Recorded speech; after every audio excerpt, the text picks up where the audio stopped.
Sports for Real with Coach Hall. FAMU has withdrawn from the Orange Blossom Classic.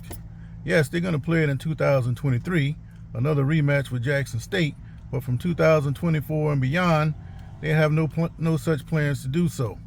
The reason being, they have this Investing in Champions package where they have season ticket holders and sponsors. They want to have more visibility in Tallahassee, meaning they want to add more home games. Now, this would be great if the team actually draws. But in my experience with FAMU, they don't tend to draw a whole lot if you have too many home games. But before I get into that, let me go back a little bit. When I first got to Tallahassee in '93, they were only playing 4 home games a year. Matter of fact, the very first game that they played when I got there was the Gateway Classic in Jacksonville when they took on South Carolina State. Well, I started asking questions. Why don't they only play 4 home games? I look at Florida State right up the road. They were playing 5, 6 or 7 home games every year, no problem. So why is FAMU only playing 4? Well, the answer is obvious: money. They don't generate the kind of money that they do at those bigger institutions. So they play these classic games to go generate money. It's kind of like Deion Sanders. We looked at all the classic stuff. Why are we going on the road so much? Well, it's because of the money.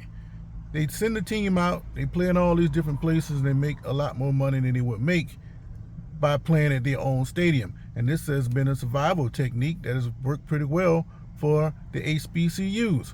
Well, they want to have more games in Tallahassee, but the problem is the Orange Blossom Classic just offered a package, 3-year package of about $1.47 million. And the athletic director, Tiffany Sykes, she turned it down.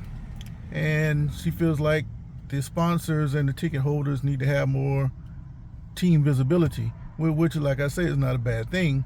But the fact that you're pulling out of the game, which basically FAMU invented. And let me tell you a little bit about that. Back in the 30s, Gaither was a man. He was whipping everybody. He was over here on the East Coast dominating, and what he would do, every year he would pick an opponent, a hand-picked opponent, to meet them down in Miami and play for the mythical Black National Championship. Grambling was a big opponent. Southern, when they were rolling in the 50s under Mumford, they were a primary opponent.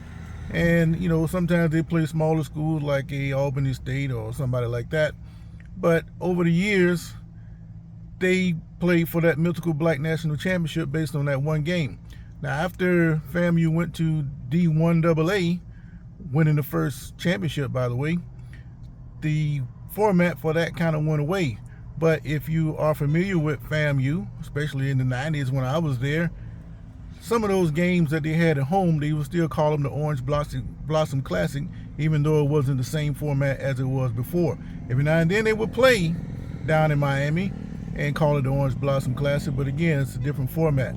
But again, this is a money thing. That's why FAMU and other HBCUs play schools like Miami, knowing full well they can't compete with these teams, but it's a big payday. And they're going to continue to do that, again, like I said, because this has been a very profitable format for these institutions. Now, I think it's a shame. I understand where the athletic director is coming from, but in the end, I think what you're going to see is FAMU going back to what they started, and they're going to be competing in that Orange Blossom Classic. Sports for Real.